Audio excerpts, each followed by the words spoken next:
ನಮಸ್ತೆ. ಇದು ಕಾರ್ತಿಕ ಮಾಸದ ಕೊನೆಯ ಸೋಮವಾರ ಆಗಿದೆ. ಆದ್ದರಿಂದ ನಾನು ನಮ್ಮ ಕೋಲಾರದಲ್ಲೇ ಇರುವ ಕೆಲವು ಶಿವನ ದೇವಾಲಯಕ್ಕೆ ಹೋಗಿದ್ದೆ. ನಿಮಗೆ ಗೊತ್ತಾ, ಬರೀ ದೀಪನ ಹಚ್ಚೋದ್ರಿಂದ ಅಲ್ಲ, ದೀಪನ ದಾನ ಮಾಡೋದ್ರಿಂದ ಸಹ ನಮಗೆ ಪುಣ್ಯ ಸಿಗುತ್ತೆ.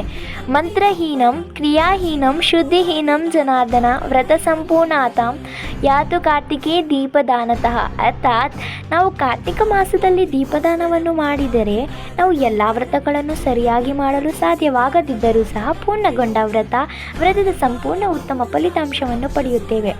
ಮತ್ತು ನಾ ಕಾರ್ತಿಕಸ್ಮೋ ಮಾಸೋ ನ ಕೃತೇನ್ ಸಂಯುಗಂ ನಾ ವೇದ ಸದೃಶಂ ಶಾಸ್ತ್ರಂ ನ ತೀರ್ಥಗಂಗಾ ಸಮಂ. ಅರ್ಥಾತ್ ಕಾರ್ತಿಕದಂತಹ ಶ್ರೇಷ್ಠ ಮಾಸ ಇನ್ನೊಂದಿಲ್ಲ, ಸತ್ಯಯುಗದಂತಹ ಯುಗವಿಲ್ಲ, ವೇದಾದಂತಹ ಗ್ರಂಥವಿಲ್ಲ ಮತ್ತು ಗಂಗಾ ಮಾತೆಯಂತಹ ತೀರ್ಥಯಾತ್ರೆ ಇಲ್ಲ ಎಂಬುದು ಈ ಶ್ಲೋಕದ ಅರ್ಥವಾಗಿದೆ. ಈ ಮಾಸದಲ್ಲಿ ದೀಪದಾನ ಮಾಡೋದು ಮಿಸ್ ಆಗಿದ್ರೆ ಬರೋ ಮಾಸದಲ್ಲಂತೂ ಮಿಸ್ ಮಾಡಬೇಡಿ. ರಾಧೆ ರಾಧೆ.